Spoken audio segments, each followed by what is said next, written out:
Eu e minha esposa Silvia pensávamos que nós estávamos muito bem de vida quando nos mudamos para aquele condomínio longe do centro da cidade. Nós tínhamos ótimos empregos. Pela primeira vez na vida, dinheiro não era problema. 8 anos antes, nossa filha tinha nascido, Anabela, ou, como nós sempre chamamos ela, Bela.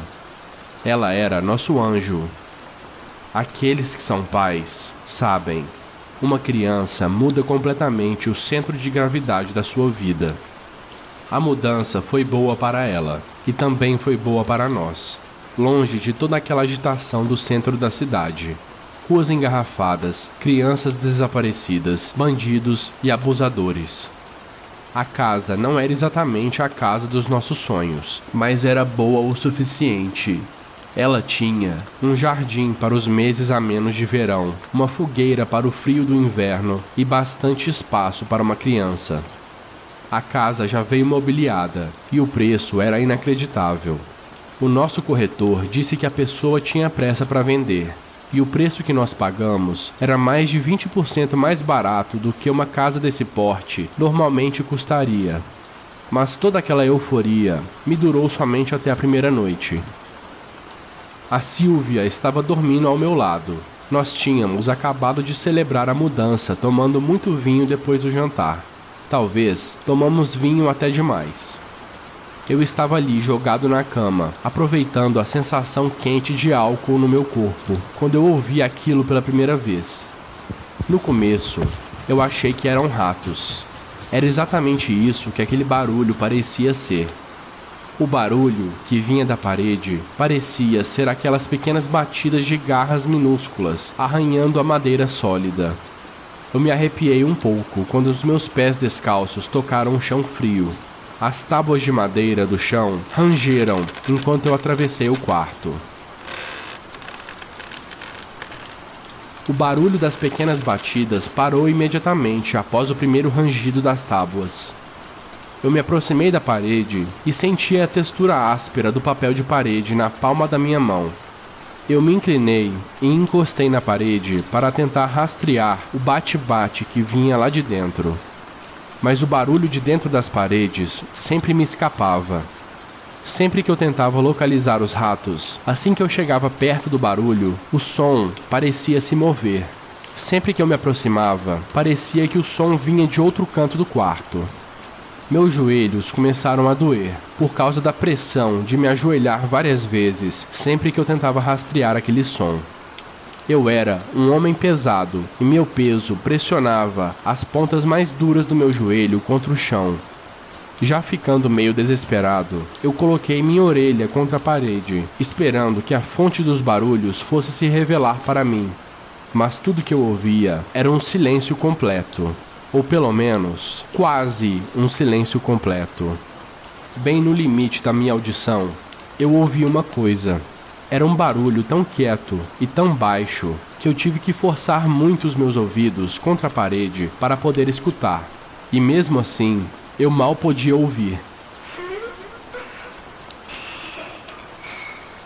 Uma risada de criança, vindo de dentro das paredes.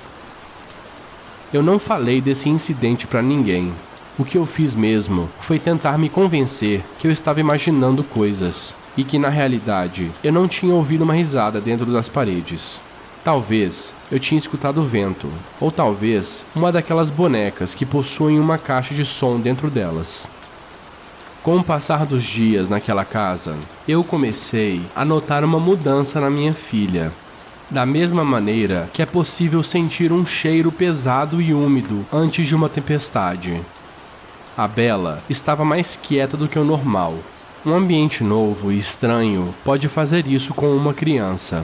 Ela estava muito retraída, muito na dela. A minha esposa Silvia não percebeu isso. Eu sempre fui mais observador do que ela. A Bela parecia cansada o tempo todo. Olheiras apareceram embaixo dos seus lindos olhos castanhos. Ela certamente não estava dormindo bem. O meu primeiro instinto como pai foi culpar os ratos nas paredes. Afinal, quem não culparia? Os malditos ratos estavam me impedindo de dormir toda noite. Eles começaram a ficar mais e mais altos com o passar dos dias. Antes, eram pequenas batidas em arranhados. Agora, pareciam pancadas. Era quase como se esses ratos desgraçados estivessem se atirando de corpo inteiro contra a minha parede. Noite após noite, estranhamente, as pancadas começaram a soar mais e mais, como passos.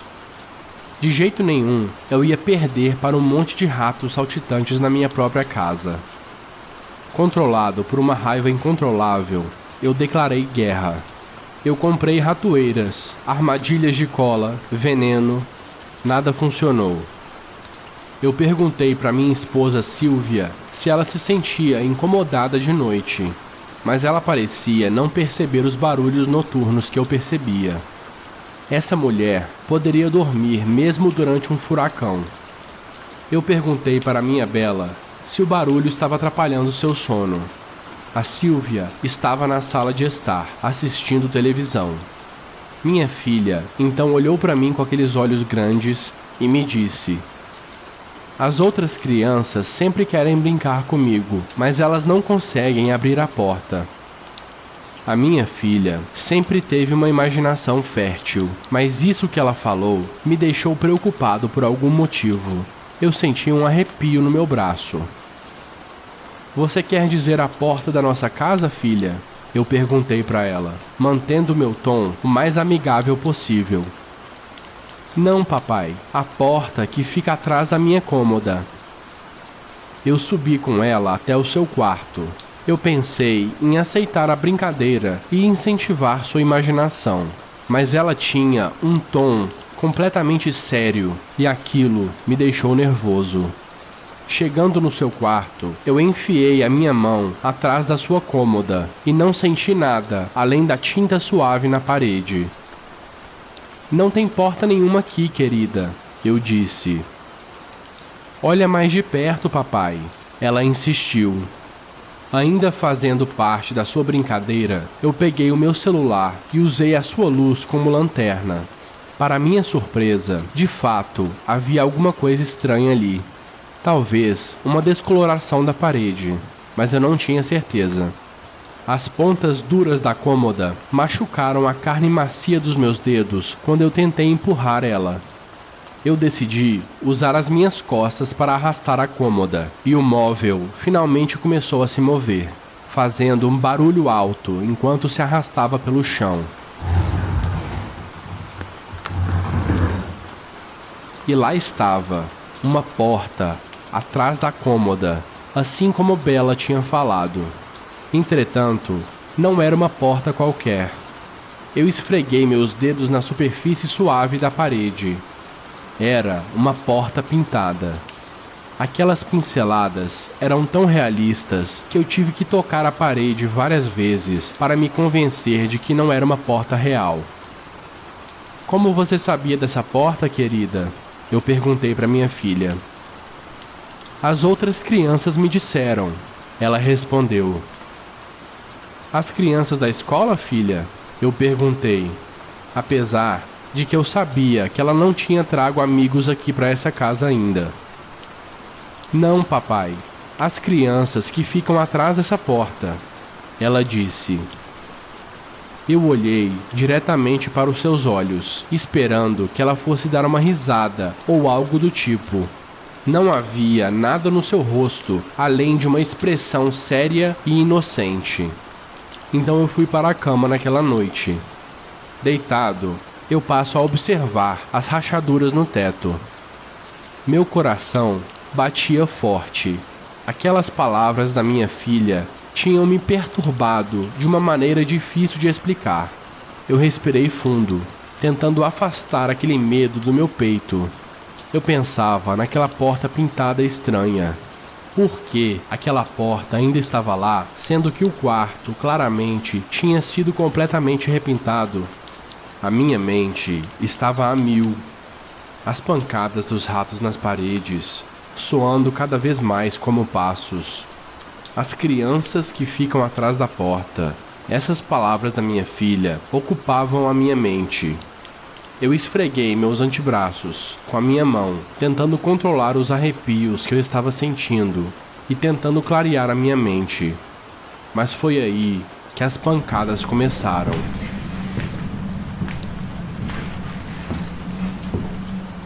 Não eram ratos. Eu finalmente percebi. Não eram ratos de jeito nenhum. Eram passos. Claramente passos. Eu conseguia escutar uma risada também, muito fraca e suave.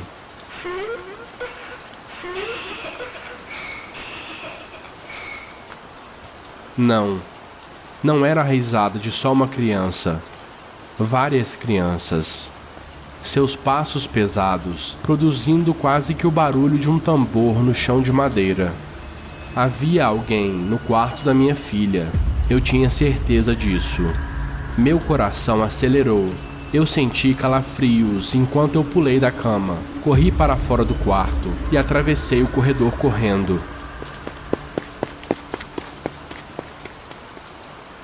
O quarto da minha filha ficava a apenas alguns metros do nosso quarto, mas meu peito contraía e expandia com violência com cada respiração desesperada.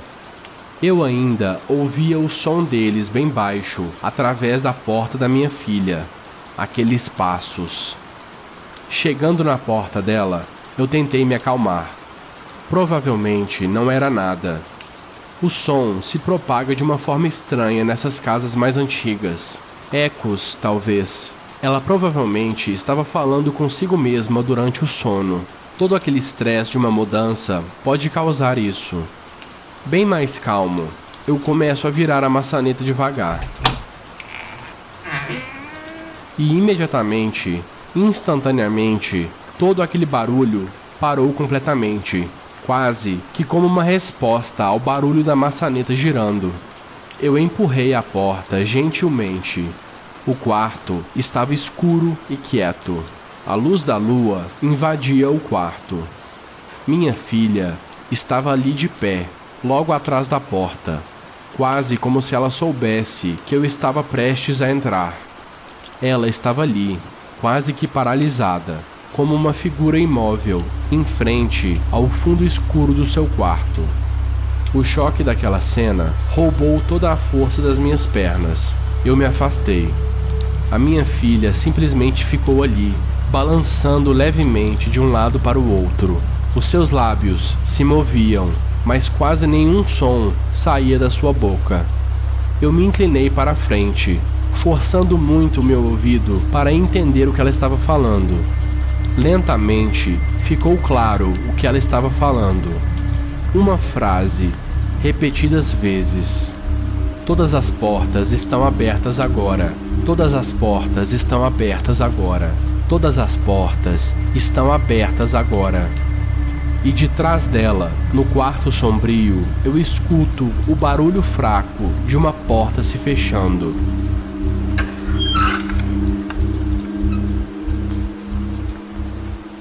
Minha filha Bela não se lembrava de nada na manhã seguinte. Ela conseguia perceber a minha frustração e confusão enquanto eu praticamente interrogava ela sobre o que tinha acontecido na noite anterior. Olheiras escuras cercavam seus olhos confusos no seu rosto pálido.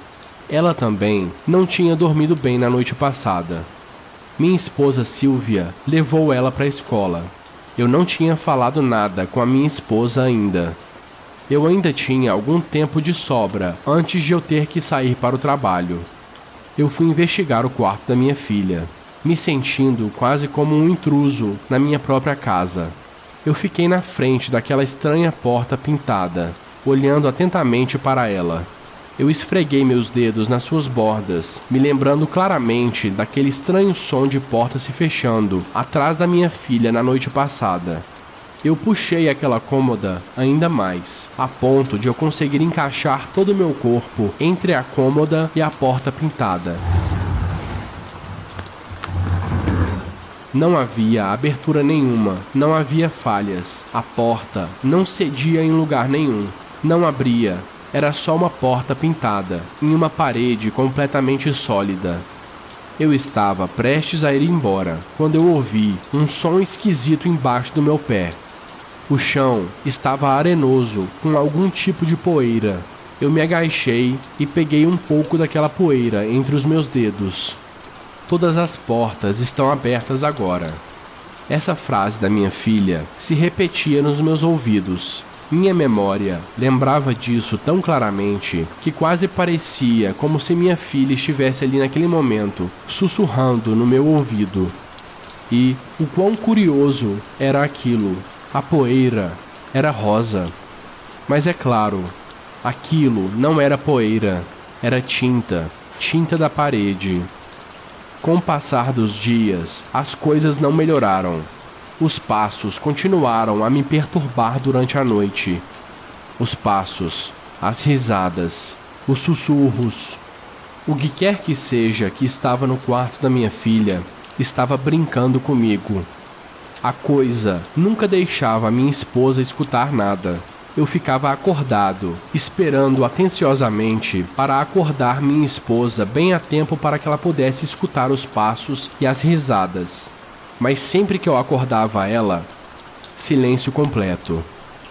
A Bela estava sempre de bom humor, mas eu sabia que ela estava ficando desgastada. A Silvia não tinha percebido ainda a fragilidade da nossa filha, mas eu conseguia sentir isso toda vez que eu abraçava a Bela. Sempre que eu abraçava minha filha, eu conseguia sentir nos meus braços os ossos dos seus ombros, sempre que eu apertava ela mais forte. Eu recebi um e-mail de uma professora da escola, dizendo que a Bela não estava se integrando bem na escola. Ela disse que Bela estava sempre cansada durante as aulas, e que quando ela justificava o seu cansaço, ela sempre culpava os jogos noturnos de pega-pega e esconde-esconde com os seus amigos da casa. Você precisa controlar melhor sua filha, a professora disse. Chega! Eu precisava saber exatamente o que é que estava acontecendo na minha casa. Numa noite, a Silvia já estava dormindo. Os barulhos noturnos ainda não tinham começado. Eu entrei no quarto da Bela silenciosamente, com um pacote de farinha na minha mão. Eu espalhei a farinha toda pelo chão do quarto, tomando cuidado para eu mesmo não pisar na farinha. Eu volto para o meu quarto e deito na cama com um suspiro, esperando os barulhos noturnos começarem. Eu adormeci sem perceber, mas as poucas horas de sono que eu tive foram inquietas e irregulares. Eu acordei assim que o sol nasceu. Era um sábado e eu tinha acordado bem mais cedo do que o normal. Eu me espreguicei embaixo da coberta. Minhas costas estalaram de uma forma satisfatória. A farinha. Eu tinha que checar a farinha. Eu joguei minhas pernas para fora da cama e coloquei os meus pés no chão. Eu olhei para baixo. Ao lado dos meus pés havia um par de pegadas brancas de farinha, bem ao lado da minha cama, como se alguém tivesse ficado ali de pé, ao lado da cama, me observando. Aquele arrepio roubou de mim o calor do sol da manhã. Eu encarei aquela trilha de farinha que ia da minha porta até a minha cama. Quanto tempo será que ela ficou ali, na escuridão, me observando enquanto eu dormia? Eu pensei comigo mesmo. Eu finalmente me levantei com as minhas pernas tremendo. Eu tive que usar a minha mão para me apoiar na parede enquanto eu caminhava pelo corredor. A porta da Bela estava semi-aberta. Eu abri ela silenciosamente. O som de respiração forte que vinha da minha filha me indicou que ela ainda estava dormindo. Eu só consegui identificar um único grupo de pegadas que começavam perto da cama da minha filha, exatamente onde ela aterrissaria se ela saísse da cama pulando. Não haviam várias pegadas diferentes. Só havia uma única trilha de pegadas que a minha filha tinha feito. Talvez era só um caso típico de sonambulismo. O estresse da mudança, a nova escola, tudo isso pode causar algo como sonambulismo. Ela nunca tinha tido sonambulismo antes, mas quem sabe o que estava se passando naquela cabecinha dela. Eu soltei um grande suspiro de alívio, me sentindo um idiota por toda aquela semana de irracionalidade. Ah, o quão agradável é a ilusão de normalidade na minha vida, e quão rápido essa ilusão pode ser desfeita. Não foi algo grandioso ou chamativo que quebrou minha ilusão de normalidade, mas sim algo simples, algo tão simples quanto um pequeno sapato. Ao tentar sair do quarto, eu acabei chutando o sapato da minha filha. Ele girou, capotou e virou uma vez, duas vezes, até que ele finalmente parou ao lado de uma das pegadas na farinha. O tamanho do sapato, o formato, ele não era o mesmo das pegadas. Na realidade, ele era completamente diferente. Ele não combinava com as pegadas. O que quer que tenha saído daquele quarto ficou de pé ao lado da minha cama na noite anterior. E agora, eu sabia que não era minha filha. Depois desse choque de realidade cruel, os barulhos noturnos voltaram mais fortes do que nunca. Mas não só de noite. Toda aquela estranheza começou a acontecer de dia também. Era sábado de manhã. Eu estava do lado de fora do banheiro, esperando a minha filha terminar o seu banho, quando eu ouvi aquelas vozes familiares que me atormentavam de noite. O som das vozes se misturava com o som do chuveiro. Naquele momento, eu tive certeza. As vozes estavam vindo de dentro do banheiro e elas estavam dizendo alguma coisa com uma cadência estranha. Elas pareciam estar dizendo: "Fique, fique, fique", repetidas vezes. Eles estavam lá dentro. Não tinha como eles escaparem dessa vez. A porta estava destrancada. Eu virei a maçaneta, me preparei e abri a porta. A água quente ainda jorrava do chuveiro. O vapor de água saía da banheira em direção ao ar frio do corredor. Ninguém estava lá. Eu juro que eu vi a minha filha entrando ali e ligando o chuveiro. Eu apostaria a minha vida que eu vi ela entrando, mas, mesmo assim, ela tinha sumido. As risadas começaram de novo. Elas vinham do quarto da minha filha. Eu corri até lá. Eu achei a minha filha ali, no quarto, enrolada em uma toalha, me encarando da sua cama. O seu cabelo pingado tinha deixado um rastro de água no chão de madeira, um rastro que levava até a parede, até a porta pintada. Eu podia sentir os seus olhos me seguindo enquanto eu saía do quarto. Ela me encarava com aqueles olhos sem vida. Eu desliguei o chuveiro, tentando entender como que a minha filha e as vozes tinham escapado do banheiro pequeno.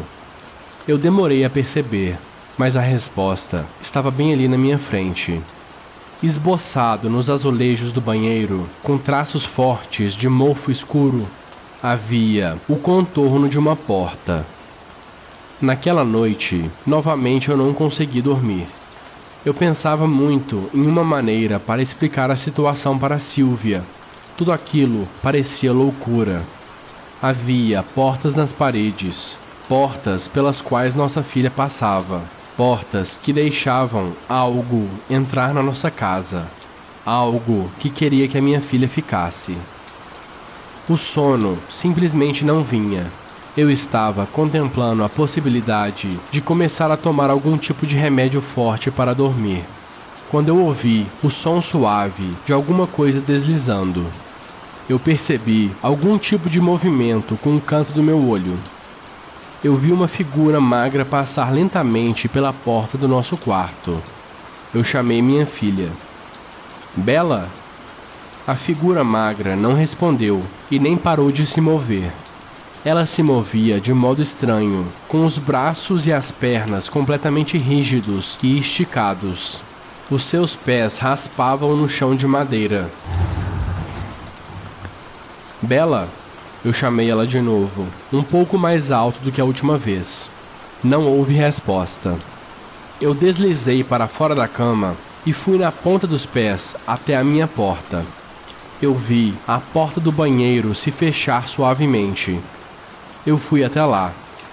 A porta do banheiro estava um pouco emperrada, mas ela acabou cedendo e rangendo enquanto eu abria ela.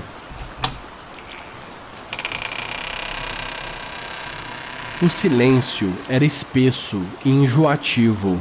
Parecia que nenhum som poderia se propagar pelo ar naquele momento. Eu liguei o interruptor de luz.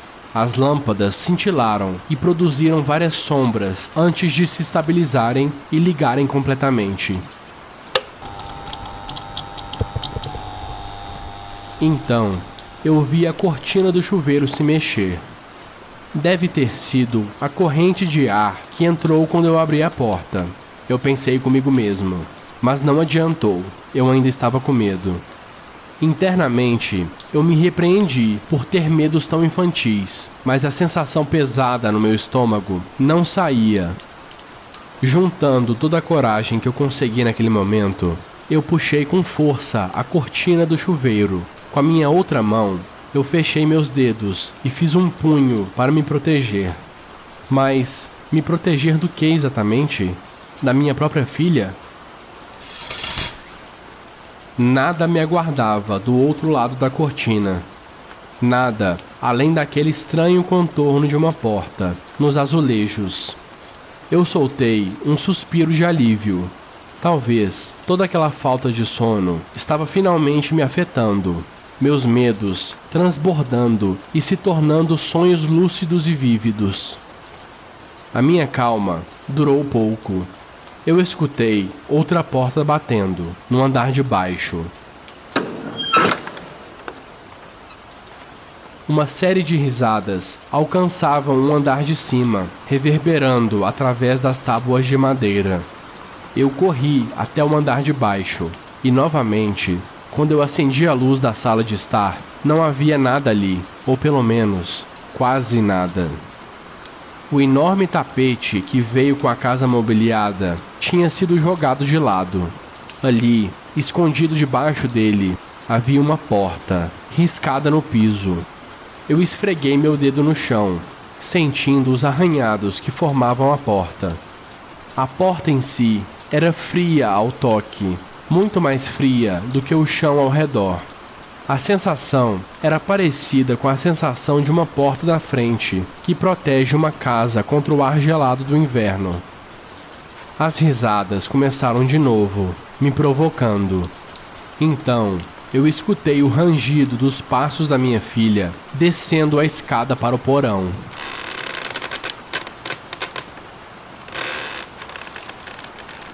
A luz da sala de estar só chegava até na metade da escada que descia até o porão. A luz não alcançava as profundezas do porão. Eu pude ver o contorno da minha filha, bem no limite entre a luz da sala e a escuridão do porão. O interruptor do porão ficava bem embaixo, no final das escadas. Eu gritei, mas ela não se virou. Eu corri, desci as escadas do porão, quase até o final, e agarrei seu ombro. Ela estava completamente gelada. O seu ombro estava tão magro que eu sentia seus ossos. Eu mal podia ver o seu rosto em meio à escuridão do porão. A luz que vinha da sala e descia as escadas mal alcançava a metade das escadas, e eu já estava quase totalmente no final das escadas, quase na entrada do porão. Então, alguma coisa no início das escadas bloqueou completamente a luz da sala. Eu forcei meus olhos e tentei enxergar a silhueta que estava no topo das escadas, bloqueando a luz. Papai, por que tem várias luzes ligadas? Era a voz da Bela. A minha filha estava no topo da escada. Eu senti alguns dedos acariciando a minha mão. A garota na minha frente que eu tinha agarrado acariciou minhas mãos. Sua voz era como um sussurro rouco, como se sua voz saísse de uma garganta completamente destruída. A sua filha nos pertence agora, ela sussurrou. Então ela riu e se soltou de mim violentamente, desaparecendo na escuridão do porão. O espaço escuro do porão, de repente, se encheu com um barulho de pés se arrastando no chão empoeirado. No início, eram 2 pares de pés, depois 3, até que parecia haver uma legião de pessoas dançando no chão empoeirado do porão. O som era ensurdecedor naquele espaço pequeno. Eu estendi meu braço e apertei o interruptor do porão, e fui saudado pelo completo silêncio e pela poeira que se assentava lentamente. Algo estava errado na parede de novo. Eu já sabia o que esperar. Com uma varrida da minha mão, eu tirei a poeira da parede. Assim como eu esperava, outra porta. Nós tínhamos que ir embora dali. Havia algo obscuro naquela casa, algo completamente anormal naquelas portas pintadas. Eu subi as escadas do porão correndo. "Pegue suas roupas!" Eu gritei para minha filha, que estava no topo das escadas me esperando. Eu nem sequer parei para ver se ela estava entendendo a situação ou não. Eu mandei ela me seguir. Então ela se virou e me seguiu silenciosamente até o andar de cima. Eu balancei a minha esposa Sylvia com força. Ela estava sonolenta, mas começou a acordar.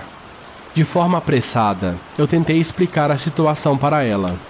As portas pintadas, o barulho de crianças, o perigo no qual todos nós estávamos. A expressão facial da minha esposa lentamente mudou de confusão sonolenta para uma expressão de descrença e aborrecimento. Ela me disse que eu estava exagerando, que o estresse da mudança e do trabalho estava me afetando. Ela disse para discutirmos o assunto pela manhã e disse que talvez eu teria que procurar a ajuda de um médico. Eu comecei a ficar cada vez mais irritado com a sua apatia. Eu implorei para ela me levar a sério, pelo menos naquela noite, para que nossa família ficasse num hotel por pelo menos uma noite. Nossa conversa ficou mais e mais agressiva. Tudo isso foi interrompido quando a nossa filha Bella apareceu na nossa porta. Seu cabelo estava atrapalhado e a sua expressão estava sem vida e séria. "Vocês devem ir embora agora. Todas as portas estão se fechando. Eu devo ficar aqui com eles", ela disse. A voz da minha filha estava sem tom, sem graça, sem emoção, monótona, como se ela estivesse lendo uma bula de remédio. Aquilo era o corpo da minha filha, mas não era ela. Era quase como se alguém estivesse controlando ela, falando por ela. Minha esposa ficou boquiaberta. Ver a sua filha agindo de uma maneira tão estranha quanto seu marido levou ela ao seu limite. Chorando, ela correu até a minha filha e abraçou ela muito forte. "Você não vai a lugar nenhum. Nada disso é real. O papai está doente", minha esposa disse. "O papai te deixou doente também. Eu e você vamos sair daqui. Vamos nos afastar do papai." Aquelas palavras doeram mais do que golpes físicos. Eu me sentia mal. Minha esposa começou a puxar a mão da Bella, tentando mover ela, mas a Bella estava parada e não tinha nada que a minha esposa, com toda a sua vantagem de força e peso, podia fazer para mover ela 1 centímetro sequer. Bella estava sendo controlada por algo e era impossível mover ela do lugar. Sentindo que a sua vítima estava prestes a escapar, as coisas dentro da casa começaram a ficar agitadas. O nosso quarto se encheu com um som de pés correndo para cima e para baixo no chão, nas paredes e no corredor. Com um grito de pânico, a minha esposa empurrou a porta do nosso quarto e a fechou com toda a sua força, inclinando seu corpo contra a porta. A porta estremeceu nas dobradiças, enquanto coisas invisíveis se lançavam contra ela. Sem conseguir abrir a porta, a casa ficou em silêncio. A Sylvia encarava a maçaneta, quando um novo horror apareceu. A parede do nosso quarto começou a se esticar, inchando como um furúnculo na nossa direção. Uma daquelas portas pintadas estava no nosso quarto, embaixo do papel de parede. Minha esposa começou a chorar e a soluçar de medo. Nós ouvimos o som do papel de parede sendo rasgado e arrancado da parede. Aquela bolha no papel de parede começou a tomar forma. Eu passei a ver o formato das quinas da porta sendo pressionadas contra o papel de parede, e atrás da porta eu conseguia ver a ponta afiada de vários dedos empurrando o papel de parede. Havia vários pares de mãos. Um dedo pálido atravessou o grosso papel de parede. Ele enganchou o tecido e começou a rasgar para baixo. Sylvia e eu estávamos paralisados por aquela visão aterrorizante, paralisados de medo. A minha esposa gritou quando a minha filha Bella fez um movimento agressivo e se libertou das garras da sua mãe. Bella então deu um passo à frente e colocou sua mão no interruptor. Naquele momento, eu olhei para o rosto da minha filha e eu percebi que por poucos segundos Bella tinha tomado de volta o controle do seu corpo, e eu pude ver a minha filha de novo pela última vez. Seus olhos brilhavam cheios de lágrimas. Não olhem para eles, vocês não vão querer ver eles. Eu amo vocês, a minha filha disse, enquanto ela desligava o interruptor e mergulhava o quarto numa escuridão total. O som do papel de parede se rasgando era muito alto. A temperatura do quarto caiu drasticamente. O quarto, de repente, parecia maior de alguma maneira. Parecia que nós não estávamos mais em um pequeno quarto na nossa casa. O ar e a temperatura faziam parecer que nós estávamos em um lugar vasto e vazio. Um vento frio soprou e ele tinha um cheiro de poeira seca. O vento parou e nós ouvimos um barulho forte de porta se fechando.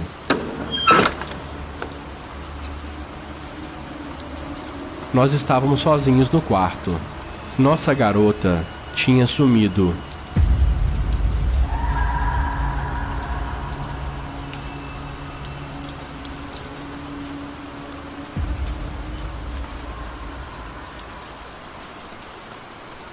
O que mais eu posso dizer depois de toda essa história? Nós fizemos todo o possível. Nós nos mudamos para um hotel. A polícia veio. Eles procuraram impressões digitais. Eles fizeram várias perguntas. Eles tiraram fotos. Eles quebraram as paredes onde as portas pintadas ficavam. Eles não acharam nada. E então vieram os investigadores. Eles perguntaram ainda mais perguntas. Algumas bem difíceis. Eles me levaram embora por um tempo. Os médicos vieram. Eles bajulavam e aconselhavam. Eles me perguntaram sobre os meus pais. Eles me perguntaram sobre a nossa família. Perguntaram se eu já tinha machucado a minha filha alguma vez. Os médicos não acharam nada de errado comigo. Os policiais não acharam nada de incriminador na minha casa. Os investigadores não acharam nada de falso na nossa história. Eles me deixaram ir embora. Eu estava livre. Sylvia e eu ficamos na casa dos seus pais durante um tempo. O desaparecimento da nossa filha abriu um grande buraco nas nossas vidas. Nós tentamos muito, mas algumas coisas não se curam direito. Já outras coisas não se curam de forma alguma. As coisas nunca mais foram as mesmas. A separação era inevitável. Nós simplesmente nos afastamos. Nada de brigas, discussões, nada disso. Somente uma morte lenta do amor que um dia chegou a nos unir. Eu voltei para a casa. Não havia nenhum outro lugar para onde eu pudesse ir. A primeira noite foi a mais difícil. O nosso quarto estava fora de questão. Eu não queria entrar lá. Eu passei a primeira noite no sofá, abraçando uma garrafa de uísque. Era meia-noite, quando as risadas me acordaram. Eles ainda estavam na casa. Em meio a tantas risadas, eu consegui distinguir apenas uma única voz. Um pai nunca esquece a voz da sua criança. As portas pintadas se foram, mas eles ainda estavam lá. Ela ainda estava lá. A minha filha estava lá. Eu finalmente posso escutar ela de novo. E a sua voz me parece feliz.